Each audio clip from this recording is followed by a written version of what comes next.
4. 원숙기. 피렌체로의 귀환. 1499년 프랑스 군대가 밀라노를 침입하자 레오나르도는 밀라노 공작을 떠나 피렌체로 돌아왔다. 그 다음 해에 17년 동안 그의 후원자였던 루도비코 일 모로가 실각했는데, 이에 대해 레오나르도는 다음과 같은 간단한 기록만 남겼다. 공작은 나라와 재산 그리고 자유를 잃었다. 그를 위한 어떤 작품도 끝내지 않을 것이다. 1494년 공화국이 선포된다. 메디치가의 피렌체로 귀환 여행을 하던 레오나르도는 만토바에 있는 이사벨라 데스테의 집을 첫 번째 처소로 정했다. 프란체스코 데 곤차가 2세의 아내인 그녀는 1497년 출산 중 숨을 거둔 루도비코 일 모로의 아내, 즉 밀라노 공작 부인 베아트리체 데스테의 언니였다. 만토바에서 이사벨라는 당시 가장 우아하게 꾸며진 궁전 안에서 지내고 있었다. 그녀를 위해 레오나르도는 그 유명한 목탄 초상화를 그렸다. 이것을 페네에 옮겨 그릴 작정이었으나 결국 실행하지 못했다. 만토바를 거쳐 베네치아로 향한 레오나르도는 엔지니어로서의 명성으로 인해 수력 공사를 책임지게 되었는데, 당시 이 지역을 두려움에 떨게 하던 오스만 투르크의 공격에 노출된 한 지역을 물에 잠기게 할 수 있는 기계를 고안하는 일을 했다. 피렌체로 돌아온 레오나르도는 산티시마 안눈치아타 수도원에 정착했다. 얼마 후 수학자 피에르 디 브라초 마르텔리가 그를 받아들였는데, 그의 집은 성당과 메디치 궁에서 거리 멀지 않았다. 피렌체에 다시 체류하면서 레오나르도는 밀라노에서 시작한 연구를 여러 방면에 걸쳐 지속했는데, 이번에는 예술 활동보다는 과학과 기술이 그의 관심을 사로잡았다. 1501년 이사벨라 데스테의 사절 피에트로 다 노벨라라가 후작 부인에게 보낸 편지에는 레오나르도가 더 이상 그림을 그리려 하지 않으며 완전히 수학 연구에 빠져 있다는 내용이 있다. 레오나르도는 완전히 기하학에 몰두해서 더 이상 붓을 들 수 없습니다. 그리고 더 나아가 그의 수학적 경험은 그림과 너무도 동떨어진 것이기 때문에 이제 더 이상 붓을 잡을 수 없습니다. 실제로 이 시기에 그려진 레오나르도의 그림들이 비록 많지는 않지만 그렇다고 해서 덜 중요한 것은 아니다. 1501년 완성된 성 안나의 첫 번째 밑그림의 경우 노벨라라의 정언에 따르면 이 작품은 1508년에 그려져 현대 런던에 있는 밑그림과는 아주 달랐다. 인물들의 배치뿐 아니라 그리스도의 순환을 상징하는 어린 양의 모습에서 상당한 차이점이 있었다. 런던에 있는 그림 속에는 희미하게 그려진 성요한이 양을 대신하고 있다.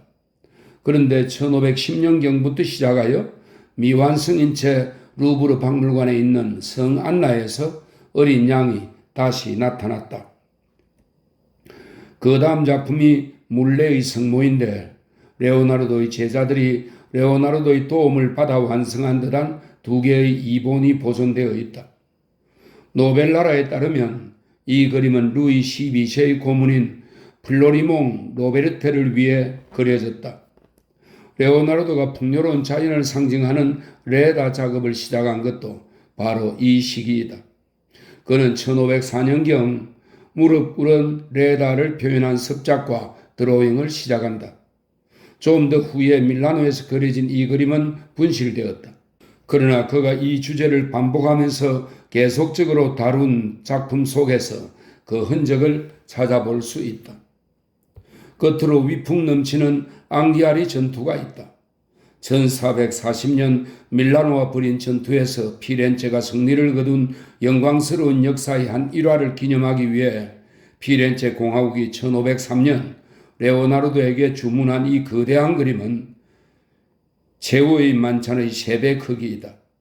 레오나르도에게 있어 이 주문은 분명 능력을 인정한 것인 동시에 그를 전혀 시기하지 않았던 미켈란젤로와 한번 겨루어 볼 기회이기도 했다. 사실 앙기아리 전투는 팔라초 베키오의 대회의실을 장식하기 위한 것이었는데 미켈란젤로는 그 맞은편 벽에 카시나의 전투를 그리도록 되어 있었다. 불행히도 이 두 작품 모두 완성되지 못했다. 1506년 미켈란젤로는 밑그림만을 남긴 채 교황의 부름을 받아 로마로 떠났다. 레오나르도는 밑그림의 중앙 부분을 벽 위에 재현하는 데 성공했지만 그 작품은 최후의 만찬보다 더 암울한 운명을 겪게 된다. 이것 역시 사용한 기술이 문제가 되었다. 아마도 그가 일하는 방식과는 양립할 수 없었던 빠른 속도를 요구하는 프레스코 기법을 포기하면서 마르는데 오랜 시간이 걸리고 결국 녹아버리고 마는 유화 물감을 사용했던 것이다. 1506년 샤를 당부아즈가 그를 밀란으로 불러들였을 때 레오나르도는 여전히 앙기아리 전투의 작업 중이었으나 어쩔 수 없이 작업장을 떠나야 했다. 결국 미켈란젤로가 로마로 떠난 그 해에 레오나르도 역시 피렌체를 떠나 밀란으로 향했고 앙기아리 전투의 밑그림은 분실되었다. 1563년 바사리가 대회의실 벽에 있는 레오나르도 그림 위에 터치를 해버렸기 때문에 이 작품에 대한 추억은 모사본을 통해서만 얻을 수 있다. 그중 가장 유명한 것이 타볼라 도리아이다. 레오나르도는 피렌체에 머무는 이 두 번째 체류기간 중 과학적 연구를 위해 그림을 등한시했다. 기하학과 해부학에 열중했고 물의 흐름과 새의 비행을 연구했다. 역시 밀라노를 떠나 피렌체로 온 루카 파촐리가 옆에 있었다. 이때 루카 파촐리는 1509년에 베네치아에서 출간한 유클리드 작품의 신판을 준비하고 있었다. 해부학에 있어서 레오나르도가 맨 처음 실시한 시체 해부는 1507년과 1508년 사이의 겨울로 거슬러 올라간다. 레오나르도는 피렌체 병원에서 한 노인의 시체를 해부한 중요한 경험을 글로 기록했다. 죽기 몇 시간 전에 이 노인은 자신이 100세가 넘었으며 몸에서 아무런 이상도 체력의 약화도 느끼지 못한다고 나에게 말했다. 그리고는 피렌체의 산타 마리바 누오바 병원의 침대에 앉아 어떤 움직임도 없이 삶을 마감했다. 나는 이렇게 조용한 죽음의 원인을 알아보기 위해 그를 해부했고 빠르고 쉽게 이 내용을 묘사할 수 있었다. 왜냐하면 이 노인은 신체 각 부위를 탐구할 때 방해가 되는 지방과 분비액이 없었기 때문이다. 해부는 이 시기를 기점으로 널리 확산되었는데 인간 신체에 대한 이 새로운 접근 방식은 레오나르도로 하여금 예술에 대한 새로운 길을 열어주었다. 좀 더 광범위하게 말하자면 미켈란젤로로 시작되는 르네상스의 모든 위대한 예술가들에게 영향을 미쳤다. 피렌체에서 체류하는 동안 비행에 관한 연구 또한 상당히 진전되었다. 레오나르도는 인내심을 가지고 바람과 관련된 새의 비행과 위치를 연구했다. 이러한 연구는 1505년에 작성된 노트에 실려 있고 이것은 현재 토리노 왕립 도서관에 보관되어 있다. 같은 시기에 그는 비행 기계도 구상하는데 일종의 행글라이더 같은 것으로 피렌체 근처 피에솔레에 있는 체체리 산 꼭대기에서 이것을 타고 공중으로 뛰어내리는 것을 상상하곤 했다. 비행에 대한 연구는 소용돌이에 대한 주요한 발견으로 이어졌는데 이것은 자연이 가진 생명력의 하나로 알려져 있었다. 레오나르도는 수많은 자연의 현상, 예를 들어 물의 회전이라든가 피의 순환, 더 나아가 머리카락의 모양에서 여러 번 소용돌이를 확인했다. 소용돌이는 레오나르도의 예술적 표현에까지도 영향을 미쳤는데 레다와 백조의 비틀림 혹은 앙기아리 전투의 역동적 뒤엉킴이 이를 보여준다. 레오나르도의 이러한 비틀림 형태는 미켈란젤로의 꾸불꾸불한 인물 표현과 함께 마니에리스모 예술 양식의 한 모델이 되었다. 마지막으로 실현되지 못한 또 하나의 야심만만한 계획, 바로 아르노강의 흐름을 바꾸고자 한 것 또한 두 번째로 피렌체에 체류하던 그때에 구상했다. 그가 상상한 운하는 프라토와 피스토이아 사이를 지나서 피사 근처의 강과 합류하게 되는데 대략 오늘날의 피렌체, 마레 고속도로의 경로가 된다. 이 계획은 두 가지 장점을 가지고 있었다. 운하가 연결되면 피렌체와 바다 사이의 항행이 가능했을 것이고 아르노 강물은 피렌체 사람들이 지배했던 땅에서 흐를 수 있었을 것이다. 이상하게도 이 계획이 레오나르도의 평화적 발상에서 나온 것이라고 생각되는 반면 니콜로 마키아벨리가 이와 유사한 계획을 세웠을 때에는 전투적 목적으로 여겨졌다. 물론 마키아벨리의 계획 또한 실행되지 않았고 이때에는 피사와 반대쪽으로 물이 흐르게 계획했다. 왜냐하면 피사를 바다에 접근하지 못하게 고립시키려는 의도였기 때문이다. 이 시기에 레오나르도가 항상 피렌체에만 머물렀던 것은 아니다. 1500년에서 1502년 사이에는 이곳에 규칙적으로 머물면서 잠깐씩 로마를 방문했다. 그러나 1502년 여름 그는 아주 중대한 결정을 내렸다. 교황 알렉산드로 6세의 서자이자 발렌티노 공작인 체사레 부르자 휘하에서 일하기 위해 피렌체를 떠나기로 한 것이다. 루이 12세 옆에서 체사르 보르자가 승리의 입성을 했던 밀라노에서 두 사람은 처음 만났던 듯하다. 건축가이며 만능 엔지니어라는 별칭을 가진 레오나르도는 로마냐 공작이 중앙 이탈리아에서 차지한 영토를 조사하는 임무를 띠고 그의 진영으로 떠났다. 공작을 따라 에밀리아 로마냐, 마르케, 움브리아와 토스카나를 지나며 도시들과 요새, 농촌을 감독관의 눈으로 둘러본 레오나르도는 그의 노트에 여러 색깔로 그려진 이몰라 지도와 토스카나와 주변의 수로 지도와 같은 훌륭한 지도를 만들어냈다. 체사르 보르자의 위대한 꿈이 무너지기 전인 1503년 봄, 레오나르도는 이미 피렌체에 돌아와 있었다. 바로 이 시기에 공화국 정부는 그에게 앙가리 전투를 주문했다. 3년 후 그는 밀라노로 다시 떠났는데 피렌체에서 잠깐씩 체류했던 것 외에는 밀라노에서 1508년까지 머물게 된다. 제2 밀라노 시대. 여전히 피렌체 공화국의 후원을 받고 있던 레오나르도는 프랑스의 정치가 샤를 당부하자의 갑작스러운 압력에 못 이겨 1506년에 밀라노로 향했다. 화가 난 피렌체 사람들은 레오나르도가 다시 돌아올 것을 요구했지만 프랑스 왕 루이 12세의 개입으로 레오나르도를 계약해서 자유롭게 해주었다. 1508년 레오나르도는 마침내 밀라노에 정착했고 그곳에서 1513년까지 살았다. 이번에는 프랑스 왕이 직접 그의 후원자가 되었다. 프랑스 왕은 1499년 프랑스 군대가 입성했을 당시 빼앗은 산비토레 포도밭을 그에게 돌려주었다. 레오나르도와 프랑스 왕의 만남은 이 1499년에 이루어진 듯한데 1501년에 이미 레오나르도가 프랑스인을 위해 일을 하고 있었던 사실은 확실하다.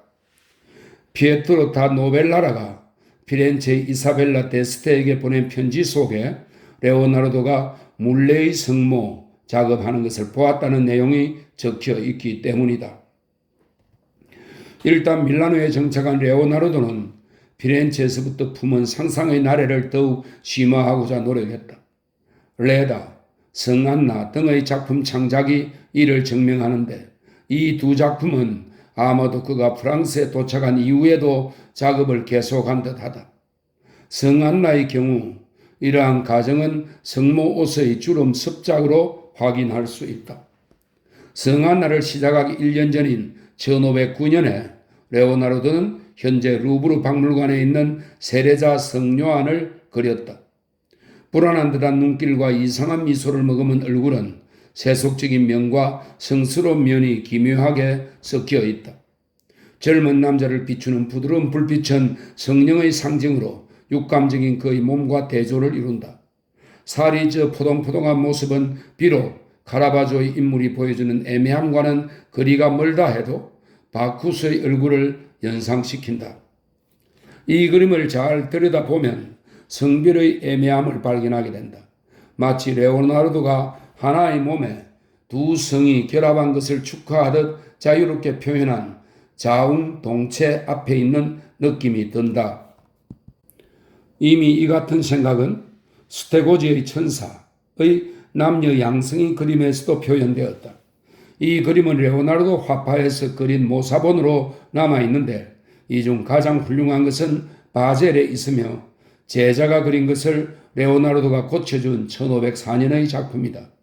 이 양성의 애매함을 더욱 명백히 보여주는 예로는 최근 독일에서 발견된 종이에 그려진 반은 천사이고 반은 사티로스인 관능적이면서도 악마 같은 흥분한 젊은 남자 그림이 있다.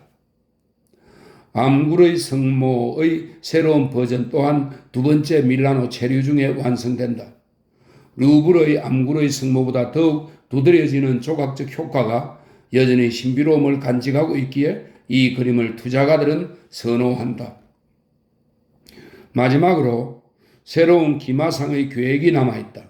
이것은 프랑스의 총사령관인 잔 자코모 트루블치오를 위한 것으로서 산 라자로 성당에 있는 그의 예배당 묘소에 세우고자 했다.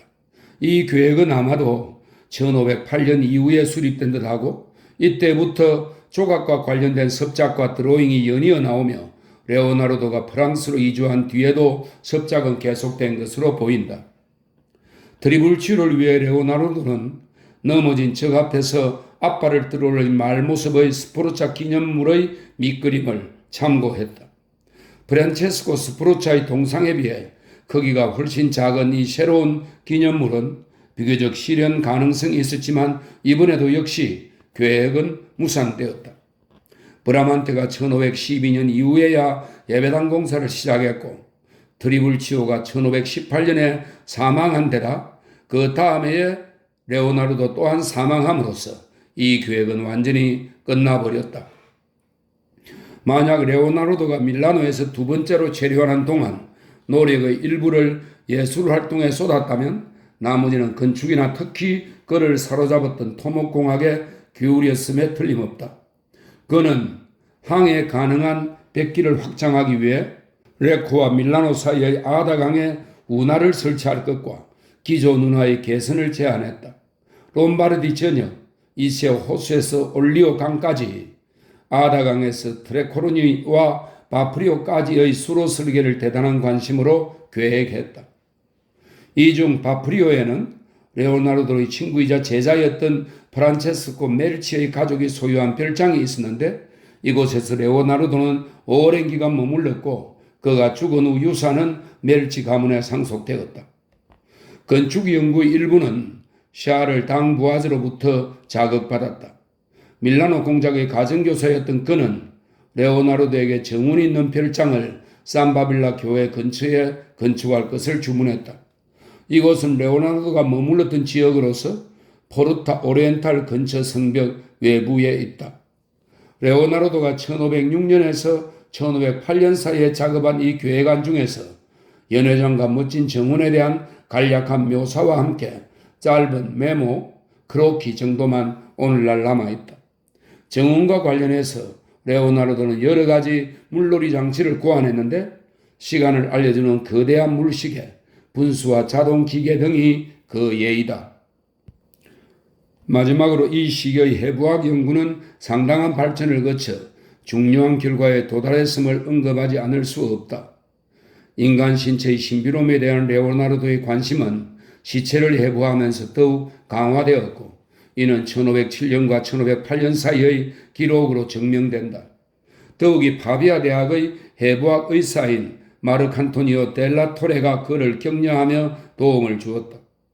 그때까지 해부 그림은 막연하게 표현되던 상태였으므로 인간 신체를 직접 관찰한다는 것은 하나의 혁명이었다. 레오나르도가 그려낸 것은 전에는 없던 정확한 해부학 도면이었다. 해부 그림 중 가장 유명한 것으로는 생식기 습작과 자궁 속 태아 드로잉인데 레오나르도는 7개월 된 태아를 직접 꺼내 해부하면서 관찰한 듯 하다.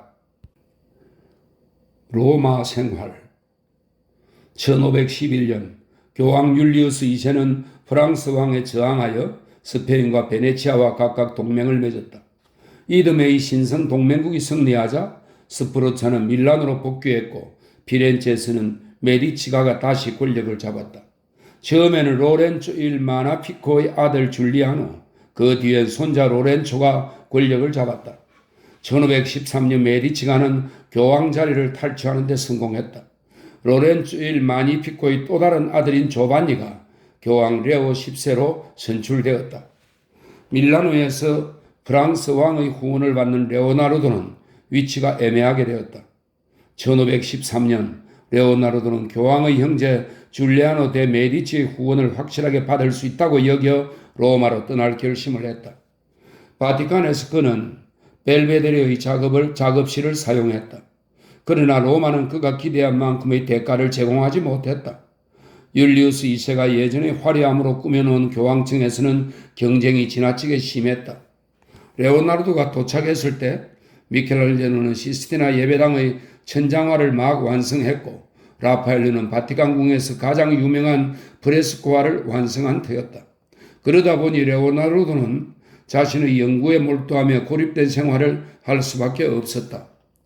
물의 움직임 연구를 폰티네너프의 배수교에게 적용하면서 영감을 받아 1515년경에 대홍수라는 놀라운 드로잉을 하는데 이것은 프랑스에 거주하는 동안 완성되었다.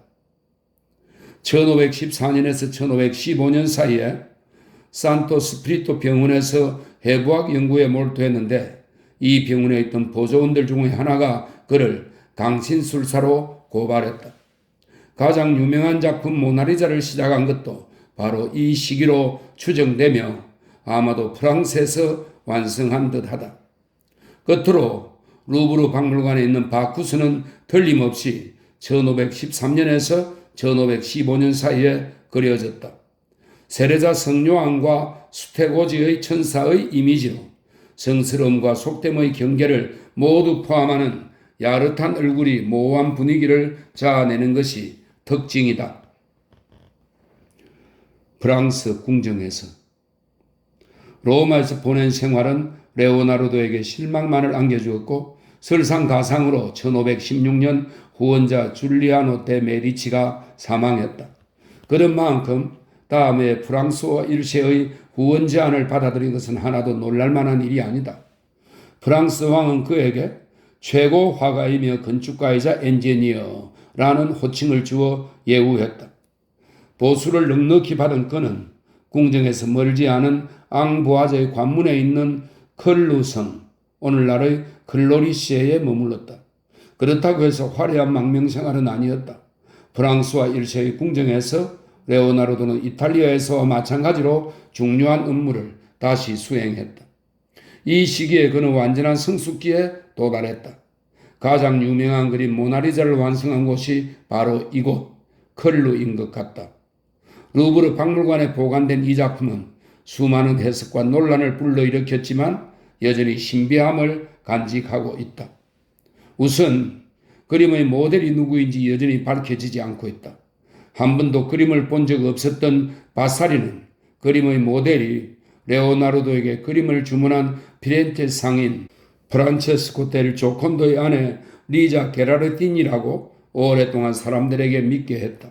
이런 이유에서 1625년 풍텐블로에서 이 그림을 본 카시아노 달 포조가 조콘다라는 이름을 붙였다. 그런데 바사리가 말하는 리자 부인의 얼굴이라는 것에 여러 가지 문제가 제기되었고 오늘날 이 가정은 거의 신뢰성을 잃어버렸다. 주기경 루이 다라콘의 비서 안토니오 데 베아티스의 정언에 따르면 그는 1517년 클루의 레오나르도를 여러 번 방문했는데 그때 레오나르도가 추기경에게 세 점의 그림을 보여주는 것을 목격했다고 한다.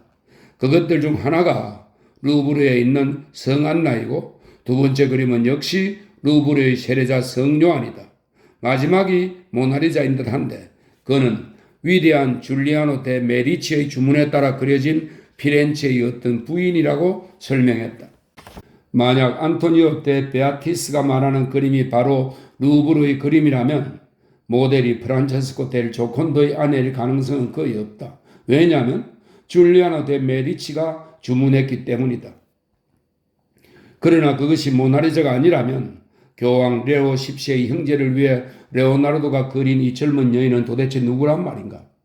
주기경 아라곤의 비서가 한 정언은 새로운 가정을 제기했다. 어떤 이들은 줄리아노 데 메디치와 관련이 있었던 나폴리의 여인 이사벨라 관란디의 이름을 들먹이기도 했고 또 어떤 이들은 프랑카빌라 공작 부인 코스탄차 다발로스라고 했고 더 나아가 이사벨라 데스테라고 생각하는 사람들도 있었다. 누구라고 가정을 하든지 모델의 주인공은 논쟁의 대상이 되었다. 모나리자의 숭고한 미소 뒤로 역사적인 인물의 정체를 밝히고자 노력했던 사람들은 레오나르도의 그림이 실제 인물의 초상화가 아니라 이상적이고 상징적인 초상화라고 생각하는 사람들의 생각과 맞선다. 최근에는 시간을 초월한 정절에 대한 알레고리라는 해석이 나오기도 했다. 그림의 완성 날짜 또한 의심의 여지가 있다. 모나리자는 전통적으로 1503년에서 1506년 사이에 그려진 것으로 추정된다. 즉 레오나르도가 두 번째 피렌체에 머문 시기에 해당된다. 그런데 젊은 라파렐로의 작품에서 이 경이로운 그림의 영향이 발견된다고 많은 사람들이 확신했다. 실제로 이 초상화의 도상학적 모델 배치는 레오나르도의 다른 작품들과 멜로투 다 포롤리의 자스만 여인 등에서처럼 이 시기에 널리 이미 퍼져 있었다. 만약 모나리자가 안토니오 데 베아티스가 주장하듯 실제로 줄리아노 데 메디치를 위해 그려진 것이었다면 이 그림의 시작 시기를 훨씬 뒤로 잡아야 한다. 즉 레오나르도가 로마에서 줄리아노의 후원하에 있었을 때인 1513년에서 1516년경이 된다. 레오나르도가 여러 곳에서 자신의 후원자를 만날 수 있었던 것은 사실이지만 그를 피렌체에서 만났다는 것은 거의 불가능하다. 왜냐하면 줄리아노는 1512년 메디치가가 복원된 후에야 피렌체에 입성했기 때문이다. 또한 양식 차원에서도 그려진 시기가 뒤로 추정된다. 풍경의 자연주의자적인 정확함과 함께 후대의 감탄을 자아내는 까다로운 옷주름 표현 기술은 1510년 이후에 실현된 습작의 반영이기 때문이다. 이미 앞에서 언급된 성 안나에서 보여준 옷소매의 주름은 윈저 성에 있는 드로잉과 마찬가지로 1510년에서 1511년 사이에 그려졌다. 또 아다의 풍경은 1513년에 그려졌고 1514년에서 1515년 사이의 기하학 연구가 있는 노트 한쪽 귀퉁이에는 두 점의 드로잉이 있다. 두 점의 드로잉은 모나리자와 긴밀한 관계가 있는 듯하다. 하나는 1515년에서 1516년 사이 한쪽 눈가로 흘러내리는 구불거리는 머리 타래를 그린 크로키이고 다른 하나는 1518년경 그려진 가리키는 여인이라는 제목으로 알려진 드로잉인데 여기 그려진 여인은 그 얼굴이나 옷 그리고 미소조차도 모나리자를 상기시킨다. 안개 속에 잠긴 바위와 물, 초목이 있는 풍경 앞에 서 있는 이 여인은 멀리 있는 무엇인가를 가리키듯 손을 앞으로 내밀고 있다. 요컨대 모나리자의 신비스러운 미소는 여전히 사람들을 당황하게 만든다. 그녀의 미소는 입술에도 그리고 눈가에도 있다. 눈의 강렬한 표현과 인매의 은근한 곡선은 루브르가 소장하고 있는 세례자 성요한을 상기시키고 감상자로 하여금 자신이 관찰되는 듯한 느낌을 갖게 하면서 전율하게 만든다. 모나리자의 수수께끼 같은 미소는 수없이 많은 가정을 만들어냈다. 입술에 나타나는 야릇한 표현에 대한 생리적 원인으로 다음과 같은 기발한 설명들이 있다. 천식, 매독에 걸려 수원 치료를 받아 치아가 금게 되었음, 얼굴의 왼쪽 부분을 얻어맞아 나타난 마비 현상, 수면 중 혹은 스트레스를 받는 동안 치아에 강한 마찰로 나타나는 습관성 이갈기 등이 가정되었다. 가장 그럴듯한 가정 중 하나는 모델이 임신한 여인이라는 것으로서 1510년에서 1513년 사이에 레오나르도가 한 발생학 연구를 새롭게 주목하게 한 설명이다. 마지막으로 프로이트의 해석을 빼놓을 수 없겠다. 그는 레오나르도에 대한 독창적인 글에서 모나리자가 그의 어머니를 이상화한 초상화라고 해석했다. 마지막 수수께끼는 모나리자가 누드로 있는 밑그림이 있다. 어떤 이들은 이 세부 묘사가 제자들과 모방가들이 그린 다른 여러 점의 누드 모나리자와 함께 모나리자 모델의 우아함을 설명한다고 말한다. 프랑스에서 지낸 몇 년 동안 레오나르도는 예술계의 가장 높은 곳까지 다다랐다. 그렇다고 해서 그전부터 해왔던 향연이나 공연을 조직하는 것 같은 예술과는 조금 거리가 있는 활동을 무시하진 않았다. 클루에 정착하기 전 1515년에 거의 리옹에 깜짝 놀랄만한 자동 인형을 보내어 프랑스 전역에 큰 소문을 불러일으켰다. 피렌체에서 만든 이 기계로 된 사자는 프랑스의 새로운 왕 프랑스 1세가 거둔 승리의 입성을 위해 준비되었다. 일단 프랑스에 정착한 레오나르도는 1518년 클루에서 왕정을 축하하기 위한 축제 조직의 책임을 맡았다. 이것은 밀라노 궁에 있었던 그 유명한 천국의 축제로부터 영감을 얻은 것이었다. 같은 해 앙부아즈의 축제 또한 레오나르도가 기획한 것으로서 도핀의 세례, 로렌조 데 메디치와 프랑스와 1세의 조카 마들렌 드 라투르 도브렌의 결혼식도 함께 거행했다. 레오나르도는 여전히 예술활동 외에 과학적 연구를 꾸준히 병행했다. 밀라노와 피렌체 그리고 로마의 산 경험에 의거하여 물의 흐름과 소용돌이에 관심을 가졌다. 동시에 솔로니에 있는 문화계획과 로모랑탱 주변의 늪을 말리는 계획을 그림으로 보여주었듯 운하와 배수에 대해서도 새로운 생각을 품었다. 사브와 공작 부인 루이즈 당굴렘 여왕의 궁정 건축 작업을 시작한 곳도 바로 여기 그의 마지막 경유지였다.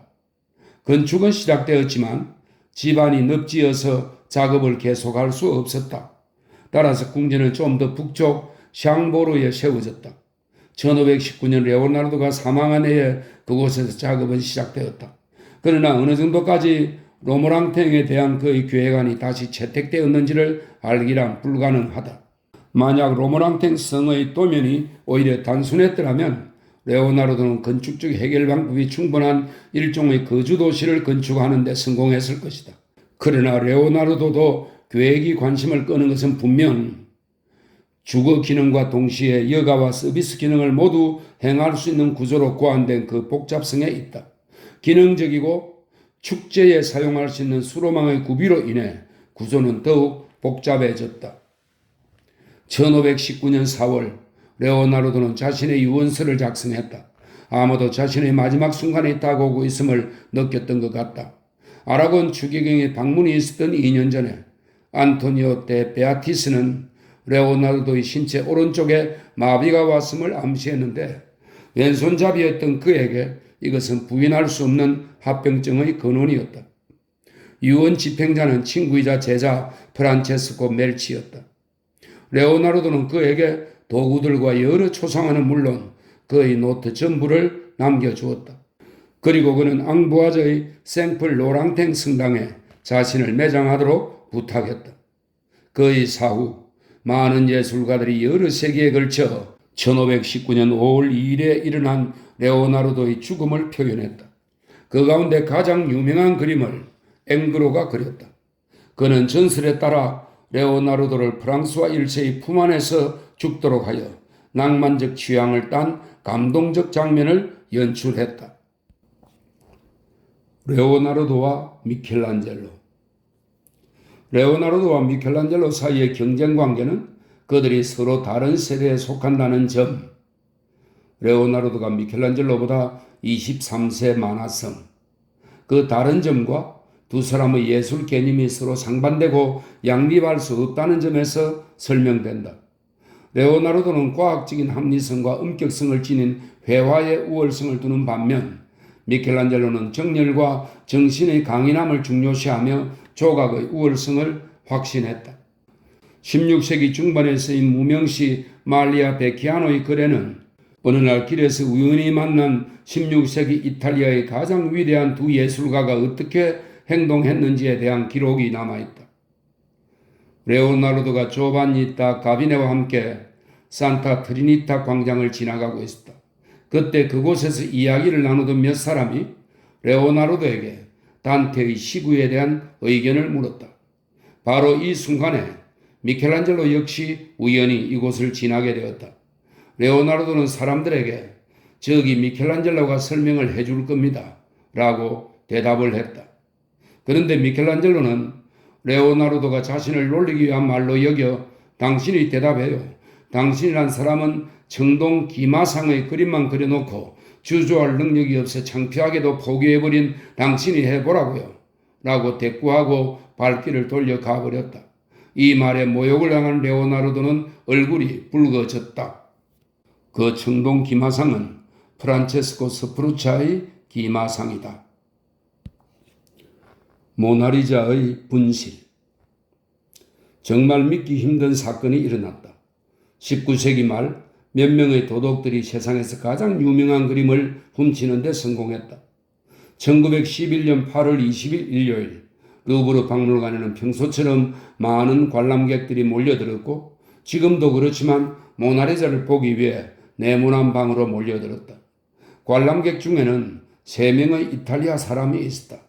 빈센초 페루자와 란첼로티 형제. 빈센초는 전에 이미 박물관에서 일한 경험이 있었다. 다른 기술자들과 함께 그는 그림을 보호하기 위한 유리를 만들어 끼우는 일을 맡았다. 루브르 박물관에는 과거의 글작품들을 모사하고 연구하러 오는 모사가들이 있었다. 이 모사가들은 매일 박물관에 화구를 가져오는 것이 귀찮아서 작은 다락방을 이용했다. 빈센트 페루자와 공모자들은 이 작은 골방 중 하나에 들어가 숨을 죽인 채 날이 밝기를 기다렸다. 다음 날인 월요일에 루브르 박물관은 보수공사로 휴관이었다. 그날 아침 3명은 청소부로 변장하여 숨어있던 곳에서 나왔다. 적당한 시간에 페루자는 네모난 방으로 들어가 모나리자를 벽에서 떼어내었다. 그리고는 공사 중인 상황을 이용하여 그림을 팔에 낀 채 박물관을 나오는 데 성공했다. 화요일 오후가 될 때까지 아무도 이 사실을 알아채지 못한 것은 상상할 수 없는 일이다. 그러나 당시에는 사진을 찍거나 그림 연구를 위해 그림을 자주 벽에서 내려놓곤 했기 때문에 벽에 그림이 없다 해도 특별하게 사람들의 주의를 끌지 않았다. 결국 경보기가 울리고 60여 명의 경찰들과 100명 이상의 헌병들이 루브르 박물관으로 달려왔다. 일주일 동안 그들은 박물관의 관람실이란 관람실을 모두 청계참 하나하나까지 샅샅이 조사했다. 그러나 모나리자는 찾을 길이 없었다. 한 해 전 프랑스의 박물관장 데오필 오몰은 다음과 같이 말했다. 모나리자를 훔쳐간다고요? 노트르담 성당의 첨탑을 훔쳐갈 수 있다면 아마 그런 일도 가능하겠지요. 모나리자의 도난 소식은 충격적이었고 모든 신문에 연달아 보도되었다. 누가 이처럼 엄청난 도둑질을 감행할 수 있었을까? 박물관 직원 중 한 사람이었을까? 아니면 청소부나 제대로 월급을 받지 못하는 관리인이었을까? 고위 관직에 있는 사람이 아니라는 증거도 없지 않은가? 도난에 대한 책임을 물어 여러 사람이 자리에서 물러났지만 여전히 모나리자는 발견되지 않았다. 일주일이 지나 박물관을 다시 개관하는 날 엄청난 군중이 몰려들었다. 사람들은 도난당한 모나리자가 걸려있던 네모난 방의 빈 공간을 보기 위해서 온 것인데 마치 장례식장을 방불케 했다. 한 번도 모나리자 작품을 본 적 없는 사람들이 이제는 비어있는 그 공간을 보기 위해 박물관을 찾았고 그곳에 꽃다발을 가져다 놓는 사람도 있었다. 사람들은 모나리자가 그려진 엽서를 사들였고 모든 신문사와 연극무대는 온갖 종류의 농담과 풍자를 이용해 오히려 큰 이익을 보았다. 2년 동안 모나리자는 발견되지 않았다. 그러나 그 그림은 거리 멀리 있지 않았다. 루브르 박물관에서 5분 거리에 있는 비참하기 그지없는 빈센트 페루자의 집안에 감추어져 있었다. 페루자와 그의 동료들은 도대체 무슨 생각을 하고 이런 일을 저질렀을까? 엉뚱하게도 피카소와 아폴리네르에게 비난이 쏟아졌을 때 이 사건의 주모자인 아르헨티나의 예술품 위조자 아두아르도 데 발티에르노는 전혀 주목을 받지 않았다. 그의 의도는 진품 모나리자는 훔치기 전에 이브 쇼드롱이라는 그림 복음가와 함께 완성한 6개의 복사본을 미국인 구매업자들에게 속여서 파는 것이었다. 일단 매매가 이루어지자 발피에르노는 페루자로부터 진품 모나리자를 가져올 이유가 없어져 버렸고 결국 그림은 이탈리아 기술자 페루자의 집에 계속 보관되어 있었다. 그는 그림을 팔기 위해 자신의 조국 이탈리아에 가기로 결심했다. 마침내 1913년 12월 10일 페루자는 피렌체의 유명한 골동품 상인 알프레도 게리와 교습을 했다. 호텔 방에서 나중에 이 호텔은 조콘다 호텔이라고 이름이 붙여진다. 이 호텔 방에서 페루자는 침대 아래 여행용 가방에 보관하고 있던 그림을 그에게 보여주었다. 3일 후 페루자는 체포되었다. 법정에서 그는 애국심에서 저질렀다고 선언했다. 모나리자를 그린 화가의 조국에 그림을 돌려주고 싶었다고 말한 그에게 법정은 1년의 옥살이를 선고했다. 모나리자는 1914년 1월 4일 루브르 박물관의 자기 자리로 돌아갔다.